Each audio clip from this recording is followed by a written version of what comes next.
breaking news এবাৰ এইখন অসমতে নিখাও চলিছে ভোটদান প্ৰক্ৰিয়া নিখা চলাৰ পাছতেই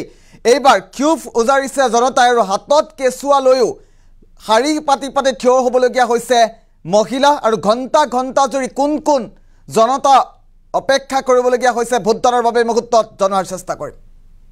এটা ইলেকশ্যন ব্ৰেকিং এই মুহূৰ্তত জনাৰ চেষ্টা কৰিছো অসমত নিখাও চলি আছে ভোটদান প্ৰক্ৰিয়া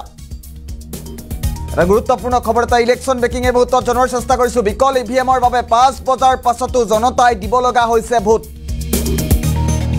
এটা গুৰুত্বপূৰ্ণ খবৰ কোলাত কেঁচুৱা লৈও ভোটদানৰ বাবে ঘণ্টা ধৰি অপেক্ষা কৰিছে মহিলাই আৰু ভোটৰ পৰা বঞ্চিত বহু জনতাই উজাৰিছে ক্ষোভ এটা গুৰুত্বপূৰ্ণ খবৰ ঢকুৱাখানাৰ 103 নং ভাটি হুজ গাঁৱতে এই ঘটনা সংঘটিত হৈছে পৰৱৰ্তী পৰ্যায়ত দৃশ্যাংশ দেখুৱাৰ চেষ্টা কৰিম গুৰুত্বপূৰ্ণ খবৰটো এই মুহূৰ্তত জনাই আছো অসমত নিখাও চলি আছে ভোটদান প্ৰক্ৰিয়া এটা বিগ ব্ৰেকিং নিউজ বিকল ইভিএমৰ বাবে 5 বজাৰ পাছতো জনতাই দিব লগা হৈছে ভোট আৰু কোলাত কেঁচুৱা লৈও ভোটদানৰ বাবে ঘণ্টা ধৰি অপেক্ষা কৰিছে মহিলাই ভোটৰ পৰা বঞ্চিত বহু জনতাই এতিয়া ক্ষোভ উজাৰিছে কেমেৰাৰ সন্মুখত এটা ইলেকশ্যন ব্ৰেকিং নিউজ এই মুহূৰ্তত ঢকুৱাখানাৰ 103 নং ভাটি হুজ গাঁৱত এই ঘটনা সংঘটিত হৈছে দৃশ্যাংশ দেখুৱাইছো নিশা সন্ধিয়া 5 বজাৰ পাছতো এইদৰেই ভোটদানৰ বাবে শাৰী পাতি থিয় হৈছে জনতা হাতত কেঁচুৱা লৈও কোলাত কেঁচুৱা লৈও ঘণ্টা ধৰি মহিলা অপেক্ষা কৰিবলগীয়া হৈছে কেৱল ভোটদানৰ বাবে বিকল ইভিএম মেচিনৰ বিৰুদ্ধে এটা ক্ষোভ উজাৰিছে জনতাই মন্তব্য আছে কিছু মন্তব্য শুনোৱাৰ চেষ্টা কৰিম কিমান হ'ল এটা 6টা বাজিলে আমি মানে এটা ইভিএমৰ মানে বেয়া হোৱাৰ কাৰণে আমি ভোট দিবলৈ বহুত 100 মানুহ ভোট দিব পৰা নাই আৰু ঢকুৱাখানা হুজগাঁও এই ভোট কেন্দ্ৰ প্ৰতিবাৰে গণ্ডগোল হয় আজি হ'ব নহ'লে ইভিএম কিবা বেয়া হ'ব বহুত গণ্ডগোল হয় ইয়াত ঢকুৱাখানা হুজগাঁও এতিয়া কিমান মানুহ আছে ভোট দিবলৈ এতিয়া প্ৰায় 100 মানুহ আছে আমাৰ ভোট দিবলৈ গেট বন্ধ কৰি দিয়া গেট বন্ধ কৰিব পাৰে আমি ভোট দিব পৰা নাই মই কাগজ লৈ আছো ভোট দিব পৰা নাই আৰু বহুত তেওঁলোকেও মানে ভোট দিবলৈ ৰখি আছে বহুতে এইফালে ভোট দিবলৈ বহুতে ৰখি আছে সেইপিনে ৰৈ আছে সেইখিনি মানুহ ৰৈ আছে ৰাস্তা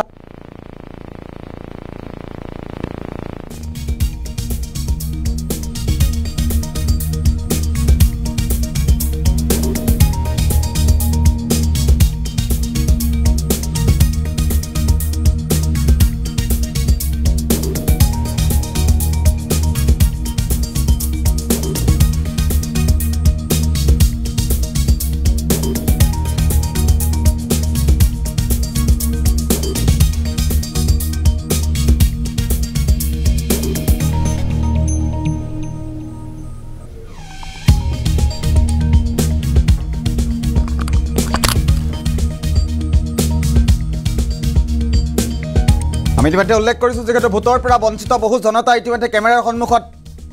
ক্ষোভ উজাৰিছে পুনৰবাৰ গুৰুত্বপূৰ্ণ খবৰটো জনাৰ চেষ্টা কৰিছো ঢকুৱাখানাৰ 103 নং ভাটি হুজ গাঁৱতে ঘটনা সংঘটিত হৈছে অসমত নিখাও চলি আছে ভোটদান প্ৰক্ৰিয়া এইখন অসমতে অদ্ভুত কাণ্ড সংঘটিত হৈছে বিকল ইভিএমৰ বাবে 5 বজাৰ পিছতো জনতাই দিব লগা হৈছে ভোট কোলাত কেঁচুৱা লৈও ঘণ্টা ধৰি অপেক্ষা কৰিছে মহিলাই বিকল ইভিএম মেচিনৰ বাবে এতিয়া দুৰ্ভোগ ভুগিছে জনতাই ভোটৰ পৰা বঞ্চিত বহু জনতা এতিয়া ক্ষোভ উজাৰিছে কেমেৰাৰ সন্মুখতে পৰৱৰ্তী পৰ্যায়ত আমি দৃশ্যাংশ দেখুৱাৰ চেষ্টা কৰিম কিন্তু গুৰুত্বপূৰ্ণ খবৰটো এই মুহূৰ্তত ঢকুৱাখানাৰ 103 নং ভাটি হুজ গাঁৱতে এই ঘটনা সংঘটিত হৈছে অসমত নিখাও চলি আছে ভোট গ্ৰহণ প্ৰক্ৰিয়া দৃশ্যাংশ আছে কিছু সামগ্ৰিক পৰিৱেশ আমি দৃশ্যাংশ দেখুৱাৰ চেষ্টা কৰিম আৰু এই ঘটনা লখিমপুৰ জিলাৰ ঢকুৱাখানাৰ বিকল ইভিএমৰ বাবে 5 বজাৰ পাছতো জনতাই ভোটদান কৰিবলগীয়া হৈছে মন্তব্য আছে পুনৰবাৰ মন্তব্য শুনাইছো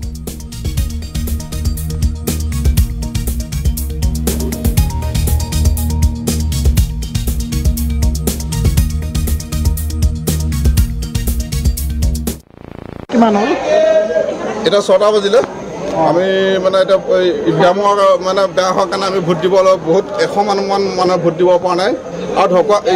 ঢকুৱাখানা হুজগাঁও এই ভোট কেন্দ্ৰ প্ৰতিবাৰে গণ্ডগোল হয় আজি হ'ব নহ'লে ইভিএম কিবা বেয়া হ'ব বহুত গণ্ডগোল হয় ইয়াত ঢকুৱাখানা হুজগাঁও এতিয়া কিমান মানুহ আছে ভোট দিবলৈ এতিয়া প্ৰায় 100 মানুহ আছে আমাৰ ভোট দিবলৈ হেৰি পাতি আছে গেট বন্ধ কৰি দিয়া গেট বন্ধ কৰিব হ'লে আমি ভোট দিব পৰা নাই মই কাগজ লৈ আছোঁ ভোট দিব পৰা নাই আৰু বহুত তেওঁলোকেও মানে